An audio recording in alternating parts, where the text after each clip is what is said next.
Welcome to this edition of Let's Chat America with your radio host, the Reverend Dr. L. Ronald Durham. This weekly program opens the phone lines for you to call in live and share your questions or comments. On this program, we discuss the latest news and opinions of things that may affect the lives of those here in Daytona Beach and the nation. So join Dr. Durham for today's program. Good afternoon, beloved, and welcome to this edition of Let's Chat America. I'm your radio host, the Reverend Dr. L. Ronald Durham, and I am delighted to be broadcasting to you today live from the studios of Joy 106.3 FM. This is Daytona's favorite gospel station, and you're listening to the number one talk show on Thursday between 12 and 1 o'clock in Volusia County. We're not just broadcasting in Volusia County. On Facebook Live, we are broadcasting across the United States and around the world. So we're so happy that all of you, wherever you are, your home, your automobile, your office, maybe it's lunch hour, because it is 12 noon, and we're delighted that you're tuned into the broadcast. I'm so happy today. I've got a guest that is live with me in the studio. He's already here. And so we're going to get to him in just 1 minute. He's running for a local race here in Daytona Beach. But before we get to him, we're going to talk a little bit about some national stuff that's going on. But if you want to give us a call, you know what the number is, 386-868-3411. Lock in that number. Put it on your speed dial. So all you have to do is hit one button, 386-868-3411. That is our live call-in number. Those of you on Facebook Live, put your question or your comment there, and we'll see it and get it to our guest. If it's for him, or if you're just making a general comment, that's all right too. 386-868-3411. Before I bring my guest on, of course, we got to talk about what's going on nationally. If you've been watching, the January 6th hearings have wrapped up. They have wrapped up what I call season one, because they're going to be coming back in September with some more information, and it's just piling up. Mr. 45, the latest is that the Department of Justice is now finally bringing in witnesses that have testified to the January 6th committee.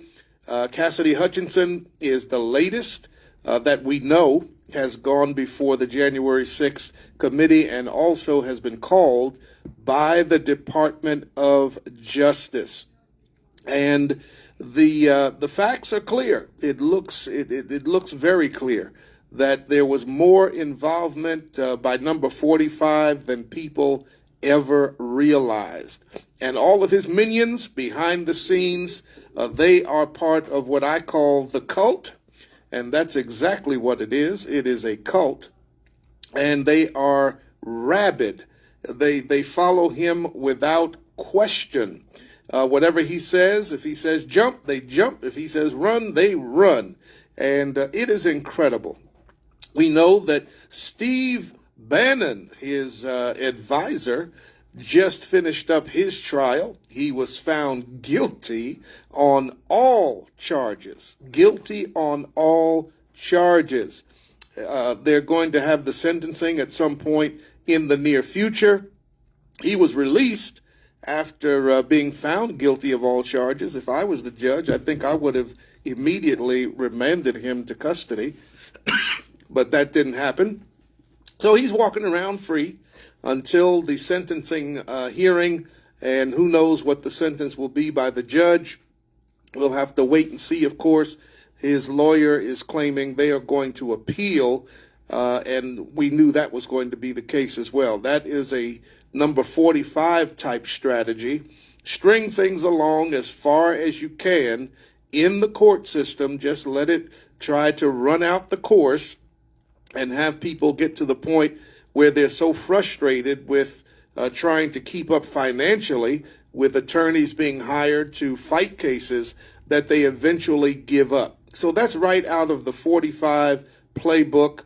And that's exactly what Steve Bannon is going to try to do. Just string this along, keep appealing and appealing and appealing as far as he can go. Thankfully, this is not the kind of case that the Supreme Court would hear. So we don't have to worry about it going that far, because if it did go that far, we know that 45 has stacked the Supreme Court, and they will undoubtedly, if it got to them, they would find him innocent on all charges. And that gets me to the Supreme Court. As you know, they have overturned Roe v. Wade, which was a historic precedent in this country for 50 years, roughly. And it is amazing how number 45, and you know, that has been the Republican playbook. They have understood the long-term gain. They're in the fight for the long haul, and they have just been positioning themselves, making these kinds of appointments when there's been a Republican president, going back to Bush 1, Bush 2, Reagan, and finally number 45, who has been called in some reports, even the Russians have labeled certain individuals as useful idiots. I don't know if he's in that category, but if I was going to categorize him, that is certainly how I would do it. But in any case, it is amazing that he was able to be so fortuitous to be the president of the United States at a point where 3 individuals by one president was appointed to the Supreme Court. And the Federalist Society, if you're not familiar with who they are, the Federalist Society is a group of think tank individuals, and their whole purpose, all that they do day in and day out, is look for candidates, particularly judges, who are radical enough to undo precedents in this country and roll back the gains that we have made as Americans over the last 100 years or more.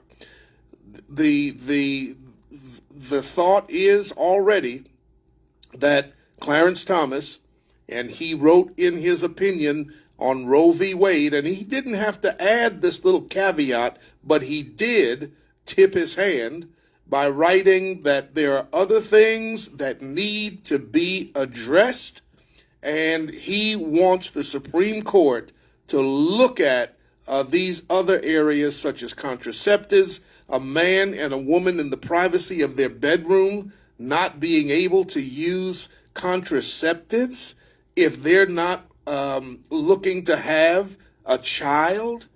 I mean, it is just unbelievable the reach that government in the Supreme Court is looking to take, and going as far as marriage, not being able to marry the person you love.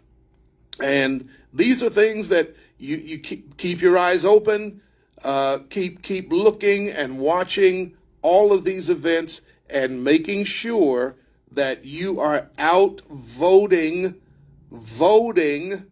in November. August is the primary, but in November, you got to get out and vote. We hear President Joseph R. Biden repeatedly mentioning the fact that in so many cases, he can only do so much with presidential executive orders. And in so many cases, his hands are tied because in the Republican base, they will not move things through the United States Senate.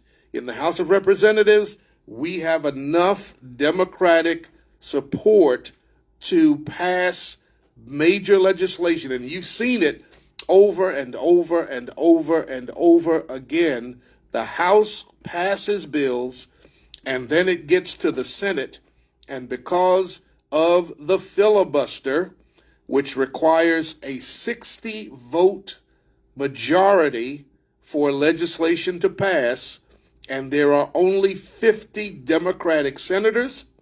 Really, there are 48 true Democratic senators and two others in sheep's clothing, Joe Manchin and Christian Sinema, who have held up President Biden's agenda in the last year and a half. And so it makes things very difficult to get major legislation passed. So here's what we have to do. We have to get out in November, making sure that we are putting the Republicans on notice that for this country to move forward and for the people's voices to be heard and responded to, we need to put the right people in these positions. This is Let's Chat America, so I need to know what you think. Give me a call, pick up the phone, dial those 10 numbers, 386-868-3411. That's 386-868-3411. The line is open, and you can get in live with me right now. On Facebook, we see you coming in. Thank you so much, beloved. You're coming in on the Facebook Live feed, and the camera is on my guest already, so let's bring him in. Today, we are delighted, I am delighted, to bring my special guest to the broadcast in the person of Mr. Malcolm Williams. Now, maybe you haven't heard that name, maybe you have, but Mr. Williams is a candidate. He is running for office. He looks like he should be a senior in college, but he's running for office right here in the city gorgeous of Daytona Beach, running to be the commissioner from Zone 5. So welcome to Let's Chat America, Mr. Williams. So happy to have you on the program today. Thank you so much. I'm so happy to be here and to speak with you and have some real live, honest conversations. All right, there you go. That's what we're going to do. It's Let's Chat America. So you and I are going to chat for just a little while. So let's get right to it, Mr. Williams, because as I said, there may be individuals out there who don't know who you are, some who may. So begin with telling the listeners just a little bit about your background. Well, it's always an interesting question when I see somebody, just out in the streets or anywhere. They always look at me. They always say, "Oh, I know you from somewhere." Mm-hmm. And I always tell them it could be one of 5 different things. Either one, you've been to a restaurant where I've been at, where I work at, or you've been in a church where I've preached at, or you've been to a church where I've been the choir director or played the drums, or you've seen me out having a good time at a concert or something, or I know I look like Shaq. That's just usually how I greet people. Yeah. But I was born and raised here right in the city of Daytona Beach and Holly Hill. My family has some strong rooted roots in this particular area. And I even learned, from going to those family reunions and speaking to those elders in our family in Holly Hill, my family should be really running the city of Holly Hill because we were taught service and making sure our community and make sure our people and our neighbors were good. So, I learned that in my lineage, we've had some grocery store owners, old time shop owners, and we own a lot of property, not just for ourselves, but we had a whole street where it was just nothing but my family. Wow. And so I look at those legacy now into what we're doing now and how I operate now, and I know I'm doing the right thing. Mm-hmm. And so, yes, I went to Holly Hill Middle School. I went to Westside Elementary here. Unfortunately, my mother got married in 99, and I moved down south from there until I moved back here in 2006, I want to say. Mm-hmm. And so Daytona has always been my home and my favorite home. All right. Well, that is a great history of the family and things that you all have accomplished here in the Daytona, Holly Hill area. And so you're not a stranger. I'm not a stranger. you know the community. You've been here, and yes. Certainly, as you mentioned, people may have seen you preaching somewhere or working with the choir. And so those are some admirable things that you're doing right now, right here in the community. So let's get into Zone 5, because it is a zone in our city that has been challenging in some ways. Many things have been going on over the last few years. So let's begin. What do you see as because there have been some improvements over the last few years, but what do you see as some of the ongoing, continuing challenges that you see from Zone 5? Well, that's a very interesting question, and with respect to the question, I hope people don't get upset with me and how I answer it, because there's no such thing as ongoing challenges anymore. Okay. What we do have is just new challenges. Okay. What I have found out and what we have been doing and we've been building and we've been working and we've been serving is that we've been getting a lot of stuff done. And, they have a motto that say, as soon as you become an adult, your favorite motto is going to be, if it ain't one thing, it's another. And that's what it has been. Our community has changed. Our neighborhood has changed. Unfortunately, our grandparents, our aunts, our uncles who have been long-term residents of the neighborhood are either died out or they don't go out as much or they're moved to be closer to other families, because this younger generation, we're expanding outside of Daytona. And so everything is changing. We used to be able to know everybody on our street. Now we don't. And so there's going to always be a constant need for what's new, what is this new concern, what is it that this week I can help solve. Okay. We've already tackled our issue of the roads. We have seen the road improvement. We have seen the sidewalk improvement. Our schools are improving. The landscape is improving. This is the 1 year in particular that you're seeing people have a focus on horticulture and agriculture and the environment. And so all of these things are constantly changing.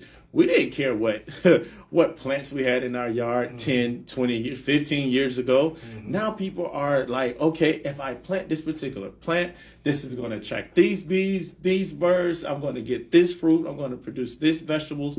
Those are the issues that we're having now. We're looking at at a rain temperature and all of these things. And so it's always amazing to me that my neighbor on the left concern is not my same neighbor on the right concern. And so we've just been trying to figure out what it is I can do to help solve a problem. All right.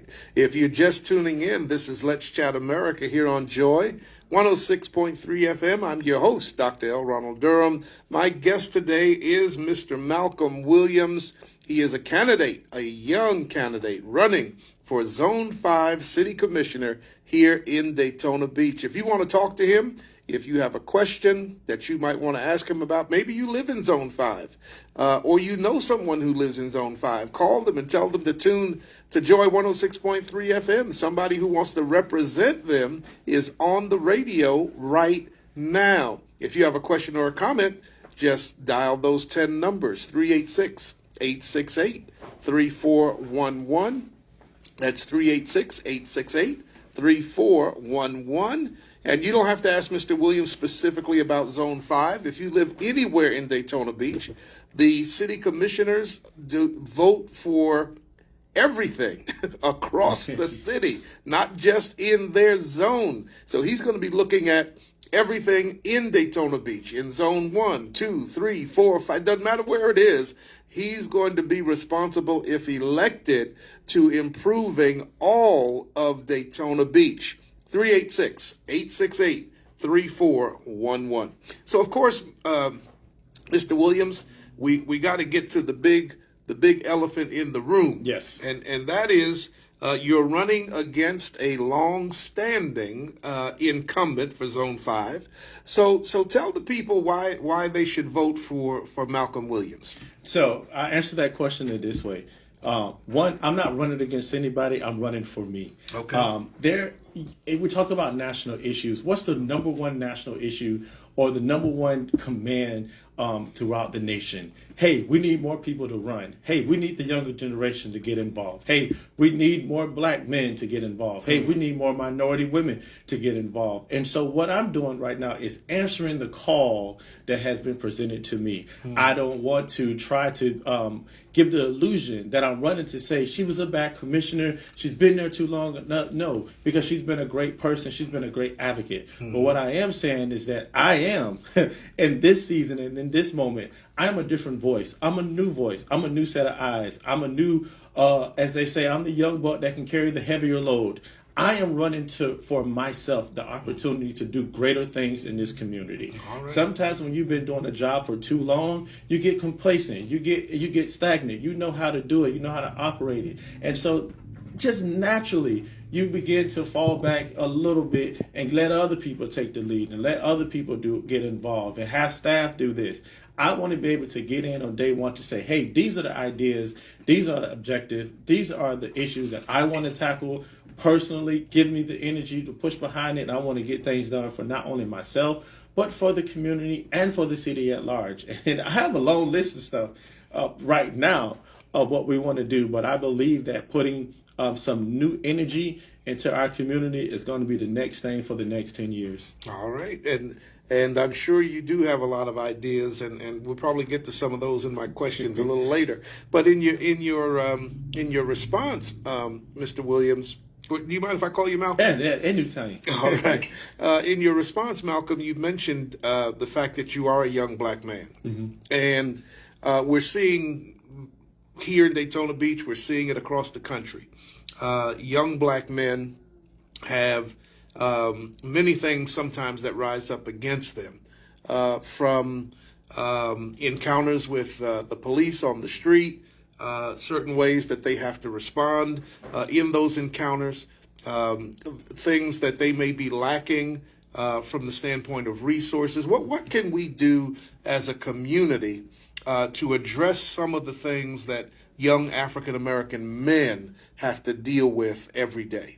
Well, I'm glad you asked that question. And as a young black African male, I want to say I want to give our community some of the advances that I personally have been giving. And unfortunately, I was not given those opportunities here in the city of Daytona Beach. Mm-hmm. My mom and my family, we moved down to the city of Miramar. And I stayed there for a couple of years. And there I was involved in and got to meet some amazing people. My second year living down there, I became the president of my middle school at the time, Youth Crime Watch. Mm-hmm. From middle school, I ended up doing it in high school. I met my SRO officer, who is assigned to their particular school. That SRO officer was not just there as a police officer, but they was there getting involved, getting engaged. He was actually one of the person that was in charge of the Crime Watch program. And so I got to meet an officer by Officer Willie Jones. That man changed my life. Mm-hmm. He introduced me to what a black officer, because he was a black male as well, mm-hmm. a black police officer who cares. And so from that, I was introduced into the Powell Center. From there, I was introduced to NOBLE, which is the National Organization of Black Law Enforcement Executive. From mm-hmm. there, I was, introduced to the Health and Human Service Division and the FBI and all of these stuff that has programs for me to not feel like I'm a threat, but to actually give me a voice about the solution. I have been an advocate to bring some of those things down into Daytona Beach. We're talking right now with police department with our National Night Out. National Night Out down south is a huge thing. Mm. Up here, it's not that popular, or we use it as a festival of such. But down there, it's an opportunity for you to understand that the police department has your back. Mm. One of the things that we're looking to do, if not this year, but in the next year, is to have live demonstrations on, listen, this is how we do takedowns. This is how we do traffic stops. This is what we're looking for. This is you as an aggressive, us as a police officer. I want you to understand why that officer feels uneasy, and not just you feeling like, oh, he's coming to attack me, or whatever the situation may be. I want to make sure that we understand that in this city, the police department is not our enemy, but they're our friend.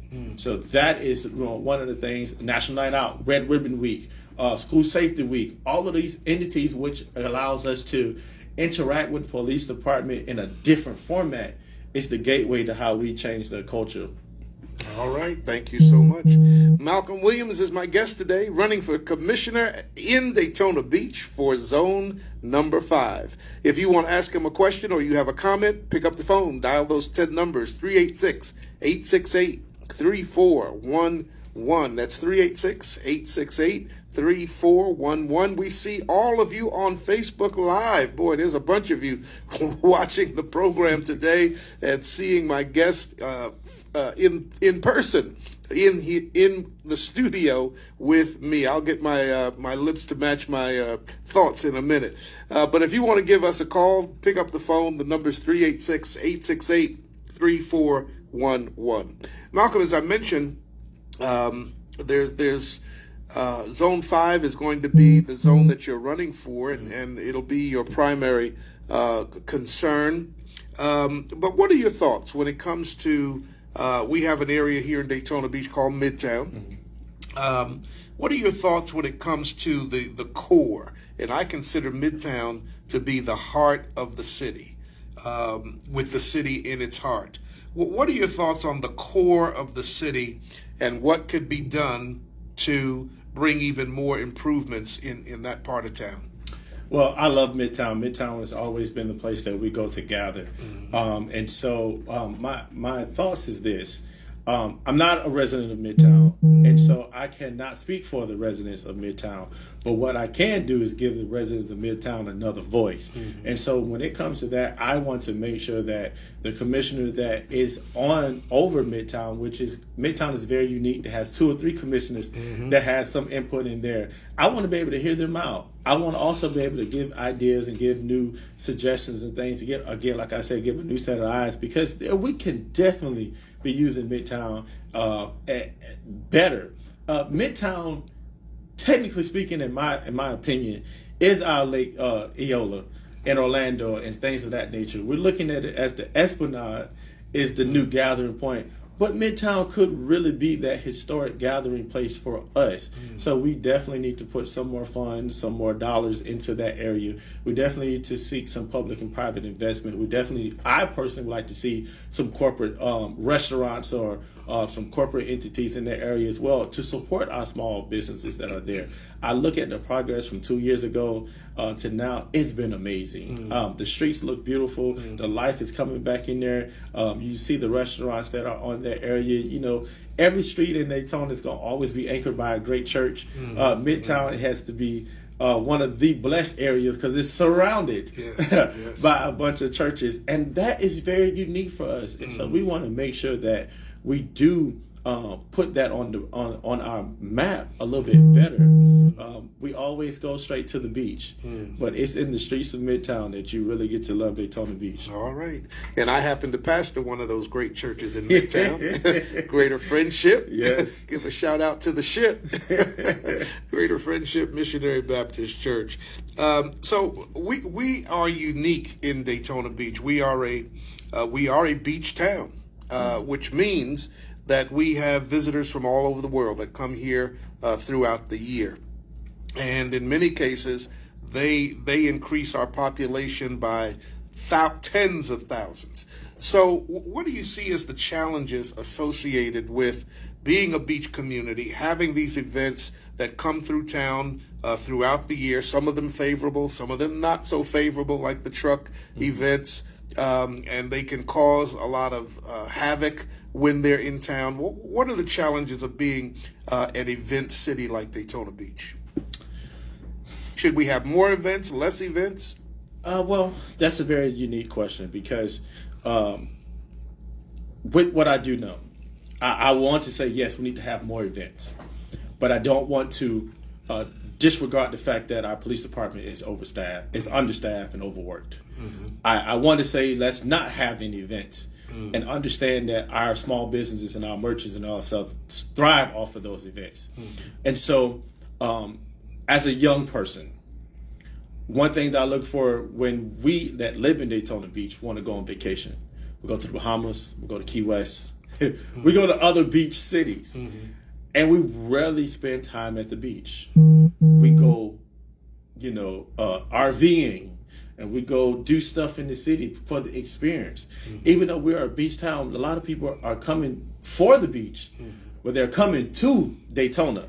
And so what we need to be able to do is, again, give our city the infrastructure it deserves to have a place that people can not only come to enjoy the views and the beach, but have an experience here. that one of the most trickiest subjects right now is expanding bar closing time.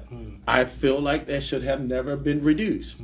As somebody who goes out, what we need is better police protection or better public safety. I'm not saying that we have a bad one, but there is some additional thought process that should be put into place when you look at a city like Daytona Beach. Yes, we want to have more attractions here.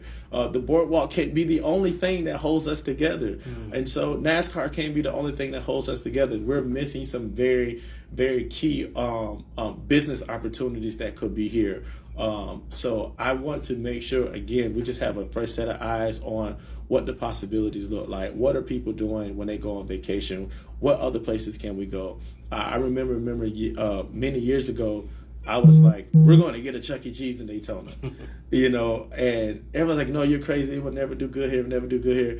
And then Port Orange got it. And it just thrived. And I always reminded the people, we should have got it in Daytona.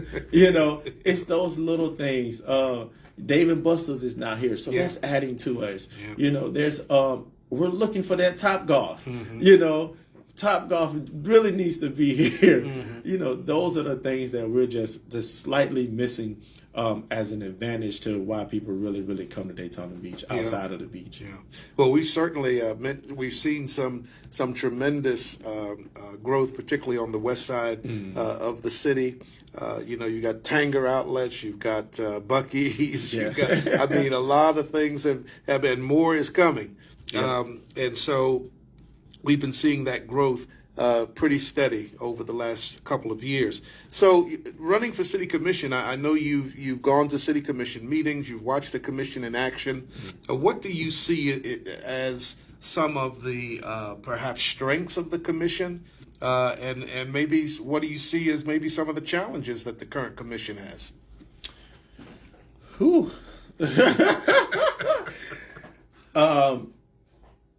Very simple.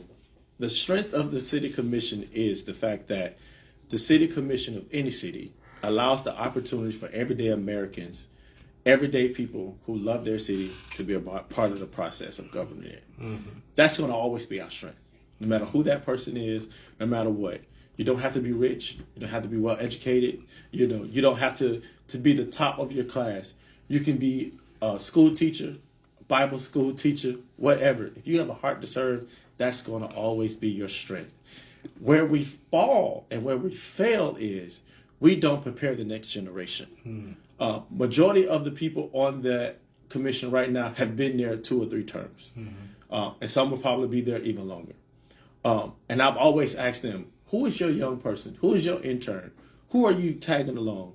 Because if you one day you up and decide, okay, I'm done, we're going to be struggling to find somebody that equals you. And so we're always going to miss the mark when we don't understand that I am not supposed to have this position long. But while I have it, I'm going to work the work that is given to me, and I'm going to prepare the next generation. So that's what we're really missing. Okay. You're listening today to Let's Chat America. I got my other radio program on my mind. You're listening to Let's Chat America here on Joy 106.3 FM. I'm your host, Dr. L. Ronald Durham. My guest today, Mr. Malcolm Williams. He is a candidate running for Zone 5 City Commission here in Daytona Beach. You want to give him a call? You want to talk to him? Pick up the phone. The number to dial is 386-868-3411. That's 386-868-3411. The line is open. You can ask your own question or maybe make a comment. So, Malcolm, let's get to diversity. Recently, there was a diversity report. I don't know if you had a chance to see it, but there was a diversity report that was prepared by the Human Resources Department of Daytona Beach, showing what I believe is the tremendous effort that the city is putting forward to addressing having a diverse workforce, men, women, Hispanics, African Americans. What are your thoughts about how the city is doing as it relates to the diversity we have in our workforce here? I think we're making great gains, but we need to hit it on both sides. It is one thing to say, hey, we need to diversify our staff, et cetera, come work for us, and then don't diversify the community. I don't remember. It could have happened. I don't remember us celebrating Latino American Day. I don't remember us celebrating, Pride Month. I do not remember us celebrating the Indians. I don't remember us celebrating a lot of different things, but I do remember us celebrating Juneteenth. Yes, that's a big one. And so it's not to be disrespectful to anything, but if we're going to diversify our workforce, that means that their family is coming in. That means that their extended family is coming in, and then they're going to tell people, I live in a great community, and they're going to come in. So once we begin to have those conversations about personnel, they're worth more than just their work. So we want to make sure that they come here and be able to live, work, and play. So I always say there's always different sides to it. The city of Daytona Beach is definitely doing some great strive. I love the new hires that we brought on board. I see different faces now. We're having a new city manager brought in some new life into the city. Yes, and again, a new set of eyes and a new thinking process. New energy. And new energy. And we can only go up from here. People are excited to come and work here. People want to be here. People want to live here. In spite of any challenges they come, they look at who we have in the decision-making process and they say, you know what, it's worth it. Because I understand, I trust that person, I trust their vision, and I'm going with it. All right. And that really was kind of my segue to the next question, because with the new city manager that has come in, Derek Fiacher, how would you describe the mood? I think every city has a mood. Yeah. How would you describe the mood right now of the city of Daytona Beach? So, funny story.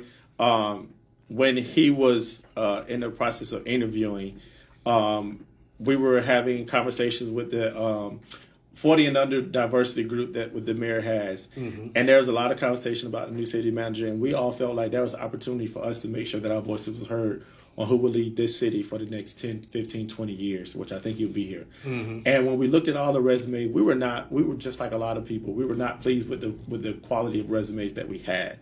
But he did stood out, him and the three others, which ended up being the three that lasted to the end. And I pulled him to the side one day, and he was like, who is this guy? I know that's what he was thinking. And I told him, I say, I want to, if I had the power, I want to vote for you, but I'm afraid that if you get hired, you're going to burn out. He looked at me like, I got this. Okay. I've had a very good relationship with him now. I know he's going to hear this at one point. So, hello, good sir. The energy is just like him. He is willing to talk the talk and walk the walk. Whatever I've seen him say, I've also seen him do. And when you have somebody like that leading the pack, the only thing you can do is run with them or get left behind. And we're in the business of, if you get left behind, you're dead weight. And it's not that we want to get rid of you, but you will make the conscious decision of your own to say, you know what, they'll do better without me.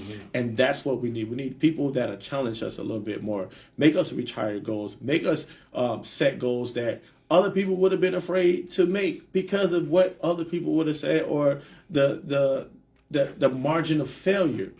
You have somebody that says, go with the margin of failure, and if you fall, I'll pick you up. I love that because it lets us get that energy, that wind beneath our wings to just go for it. If we want to bring in Funk Fest, let's do it. I have several conversations with him. I'm like, we don't have this, we don't have that. And he say, so go get it. Bring me a proposal. Bring me a contact. Go figure it out. We'll talk to him if it's going to be the yes or it's going to be no. Can't ask for more than that, right? You can't ask no more than that. But what I love about him, he requires us to do the work as well. Don't bring him nothing that you're not willing to put your name behind, that you're not willing to back up, because you're not going to leave him out there by yourself. By himself. And everybody now has that thing. I got you. Let me figure it out. Let's get it done. I'm going to either let you know, here's what we did, and we can either go this way or we can't go that way. I love it. All right. Well, that's a great endorsement of the new city manager, Derek Fiacher. And you're right. The energy is different. The excitement is palpable. People can feel it because of him. He's got that kind of magnetic personality. Yes. Is the best way to put it. He puts you at ease. You feel comfortable around him immediately, and that seems to be translating itself through all parts of the staff and those who work for the city. So it's exciting, and I love it, because that's what every city needs is Yes. somebody who has a clear vision, has the energy, and is able to implement the things that we need here in Daytona Beach. So if you are elected, Malcolm, as Commissioner of Zone 5, how will you get citizens more involved so that their voices and their ideas can be heard? So currently right now, what people should know is that I am currently the president of the Neighborhood Watch for Zone 5. Mm-hmm. I've been the president for, I want to say, a year now, and just in my administration alone, what we have done is got more people involved than ever before. We have people come to the meeting that knows that, okay, this is a place, if I make my concerns known, you're going to get an answer. I have a voice into what we're doing.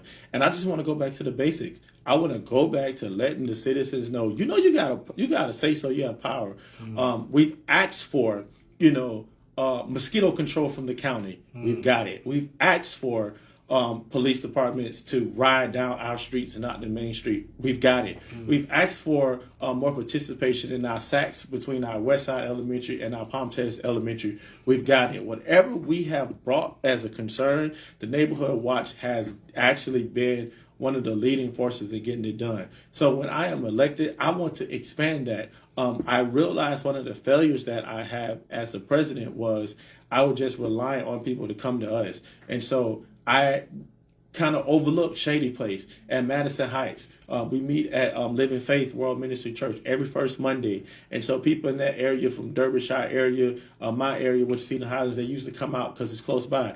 And so I'm ready to expand small pocket community groups everywhere I can, so that they understand you have a voice for not only your community, but that community speaks to each other. You have an appointed person that'll come speak to me. I'm going to have monthly meetings with every homeowners association in my area. I'm going to be meeting with every apartment complex to do monthly pop-ups. The same way we campaign, it's the same way I'm going to serve. So if I'm knocking on your door asking for your vote, I'm going to knock on your door to make sure you're good. How's it going? Is everything okay for you? I'm going to be such in people's faces, it's probably going to be overwhelming. People going to get signs, we good, Malcolm, see you next week. Because that's how I am. I'm the type of person, if you call me, something's going to get done. All right. You're listening to Let's Chat America. Mr. Malcolm Williams is my guest, young man running for Zone 5 City Commission here in Daytona Beach. He does not have the primary to worry about in August. November will be him and the incumbent on the ballot. If you'd like to ask him a question or you have a comment, it's 43 minutes past the hour, so he's only going to be here for a few more minutes. The number to call is 386-868-3411. That's 386-868-3411. Malcolm, we talked about the core of the city, Midtown. But there's been a lot of discussion over the years about improvements to the East ISB corridor, International Speedway Boulevard, and the beachside in general. Give us your thoughts about that particular part of the city of Daytona Beach. Whew. Again, I always say, I'm not a resident of that area, so I cannot speak for that area, but I can give that area a voice. Mm-hmm. And what they're asking for is just better access and better funding. That area is very unique to us because you have so many different ownerships. Mm-hmm. A lot of people think the city of Daytona Beach just owns the city of Daytona Beach. But there's a lot of part of that's county. There's a lot of parts that's state. Mm-hmm. And so whenever you have multiple ownerships in something, it's very hard for sometimes us to agree on one thing. Mm-hmm. And so what we have to do as a city is to make sure that we are backing the residents because they live here, they pay taxes here. And so whatever it is they want to do over there, they got my support. yes, I personally want to see more green spaces. I'm tired of the development. I don't want to see another hotel. I don't want to see another condo. I don't want to see another building. I want to see some green spaces where I can go, enjoy, sit down. I want to see some art over there. I want to see some thought process in trees and shrubs and development. I want to see the birds walking around. I want nature to feel like it is a part of the city as well, because that's what I feel like when I go other places. Daytona, I just feel like we have gotten to the point where if it's green, we build. If it's vacant, we build. And I think that's just a wrong mindset to have. So if we could ever improve that area, I just want to see us go back to giving nature back its nature. All right. Well, we have been known for decades as the world's most famous beach. So when you hear the name, and I don't care where you are in the United States, when you say Daytona Beach, everybody knows where it is and what you're talking about. So we have that reputation across the country and really around the world. People do come here from other countries to visit as well. So, that part of the city, and I know you said you don't live there, but as a commissioner, you're going to be the deciding vote maybe on some things that happen over there or don't happen over there based on the vote that you take. So the entire city, and that's why I said earlier, you represent Zone 5, but you also represent everything that comes before that commission. You are going to be a vote on yay or nay.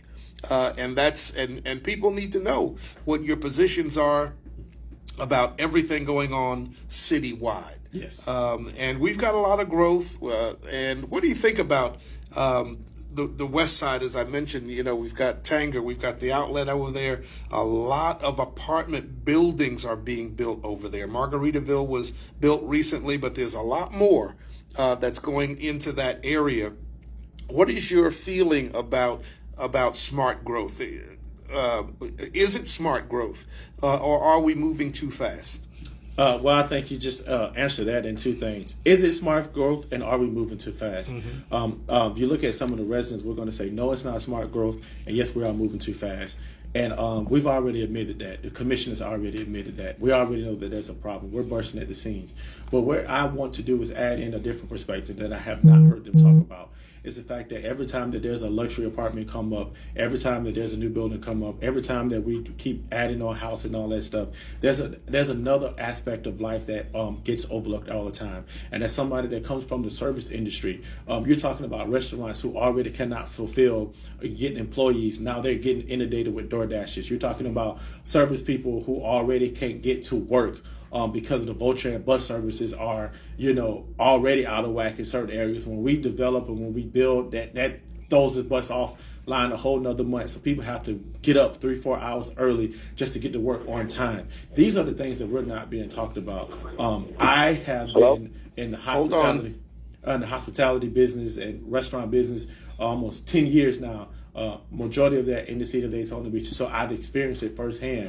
We really need to bring in every aspect, because what I did not like, and especially right now, is that during the pandemic, these people were our essential workers.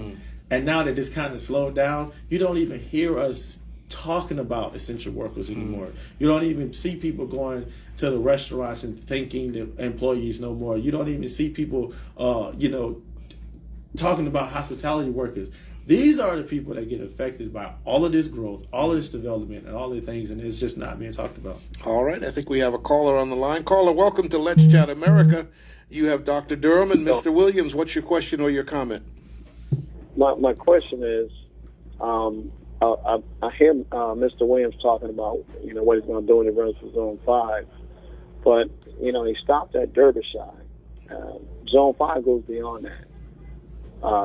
Heineman, North Street, Madison, and you don't even see the commissioner now that's in office around this area. So what is he going to do different? All right, Mr. Williams. All right. What are you going to do different? Well, that's a great question, and I make sure I didn't was clear in what I said is that we recognize, especially for myself as the president of the Neighborhood Watch Association, that it does go beyond Derbyshire area.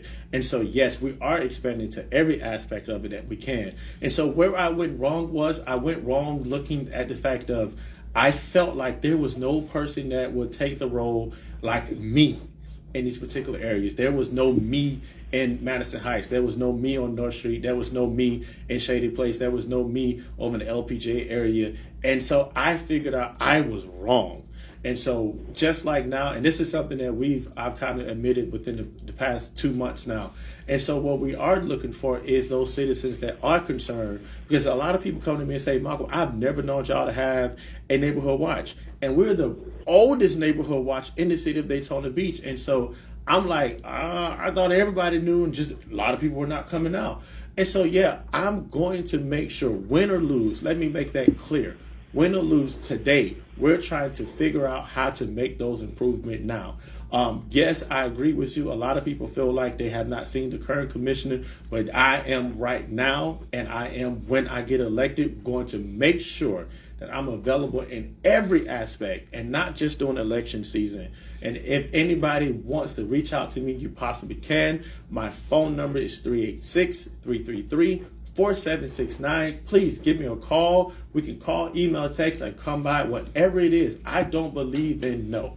I will make sure that we meet and make sure that you help introduce me to other people that feel like you, that think like you, and that want to see some things done. I am for Zone 5 all day, every day. And so when I hear that, when I feel like people are being overlooked or their voice is not being heard, I'm going to take offense to that, and I'm going to make sure that we can solve that today. All right. All right, sir. Thank you for your question. We appreciate you listening. I hope you got your answer. All right, thank you. You're welcome. Thank you. Bye-bye. All right, that's all you have to do. Pick up the phone, dial those 10 numbers. You know what they are. 386-868. I'm sorry, 386-868-3411. That's 386-868-3411. I'm only going to have Mr. Williams for a couple of more minutes, so you got to get in right now if you're going to get in at all. 386-868-3411. A lot of talk, Mr. Williams, about affordable housing, workforce housing. What can we, or how should we, I guess is the better way, how should we be looking at, and I'm going to preface this by saying there are some communities where for every luxury apartment that's built, they have the contractor building those luxury apartments committing to a certain number of affordable houses or apartment buildings that they build as well. So what do we need to do? I know the mayor's been looking at this very strongly. Affordable housing, the rents are skyrocketing, not just here in Florida, but across the country. How can we address it? Well, affordable housing is going to always be the ones that hit us hard, and it's amazing, and people are going to get upset when I say this. It depends on what neighborhood is defining affordable housing. Because affordable housing for some people in our neighborhood is when people that have lived in their houses for 20 or 40 years go through a hardship and have lost their house. And now they're getting that house from the bank, little or nothing. That's affordable housing in my neighborhood. That's what I want to be able to tackle. Affordable housing in other people's neighborhoods, in fact, there just may not be none. And so every community is going to define the need of affordable housing different. What I will say is I'm going to go off the data. I'm going to go off the research. I'm going to trust the people in charge. But while I do that, I'm going to make sure that Daytona has a seat at the table. Because my current question is right now, why has not the Secretary of HUD been to Daytona Beach? She did a traveling tour, Secretary Fudge, around different communities, giving grants, giving seminars, giving information, and Daytona was not on that list. Whose fault is that? Is it the city commission? Is it the city manager? Is it whoever the fault lies on? I'm the type of person saying, hey, make sure Daytona has a seat at the table. There's a national summit for affordable housing. I'm going to make sure Daytona has a seat at the table. There is a summit going with the League of Cities and the Florida League of Cities. I'm going to make sure Daytona has a seat at the table. If all I can do is talk about it and we get somebody with more experience than me, we're going to be there. And so addressing affordable housing, it's not going to be a one city zone issue or a one commission thing. It's going to happen throughout the years. But what I can tell you is we're going to get it done. All right, Mr. Malcolm Williams, he is running for zone number 5 here in the city of Daytona Beach. So, Malcolm, how can people find out more about you? You gave out your number a little while ago. Is there a website? Is there an email? Is there a Facebook page? How can people reach you? Yes, there's a lot of different ways. First of all, I want to say, if you live in the Daytona Beach area in our Zone 5, please go on Facebook and look up Zone 5 Neighborhood Watch. I want to invite all of the residents in the area to go to that page. We update all of our residents there almost daily with information, with things going on. And in that same end, I want to make sure that I invite the city at large out to our movie night, which will be tomorrow, starting at 6:30 in Derbyshire Park. And then on August 2nd, we have our national night out in Derbyshire Park. I'm excited to see both of those things happen to our community and our neighborhood. And me personally, as your candidate, my website is www.votemalcolmwilliams.com. That's vote, MALCOLM, Williams, WILLIAMS.com. You can get all of my contact information with my phone number. Again, that's 386-333-4769. And I'm on Facebook, Malcolm Williams for Zone 5. I am always available. So you can always reach out to me in any aspect. Instagram, Twitter, it's all the same, Malcolm Williams for Zone 5. And I promise you, I will get back to you. All right. Mr. Malcolm Williams is our guest today, has been a great guest here on Let's Chat America. You can tell he's got the energy, he's got the excitement, and he is running once again to be the commissioner here in Daytona Beach for zone number 5. Malcolm, thank you so much, young man, for your willingness to step out there. Yes. Running it for political office is challenging, to say the least. Oh, yes. I've been there. I know.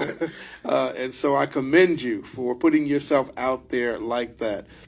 And so we wish you all the very best as you're moving forward in your quest for the commission seat. Thank you so much. I appreciate it. And thank you. Y'all pray for me and my team. All right. All right. And to those of you who've been listening, we appreciate you as always. To all of our Facebook Live followers, we appreciate you as well for being with us today. And Lord willing, I'll be right back here next Thursday from 12 to 1 o'clock. I'll have another great guest next Thursday, and you don't want to miss it. I'm your host, Dr. L. Ronald Durham, and I will see you next time. Thanks for listening, and we hope you have enjoyed today's program here on Let's Chat America, broadcast from the world's most famous beach. To request Dr. Durham to speak at your event, please call 386-451-5114. Again, that's 386-451-5114. Tune in next Thursday, 12 noon, for another powerful program hour here on Joy 106.3 FM. We're trying to do WAIGLP, Daytona Beach, Joy 106.3. Tune in to Daytona Beach Radio.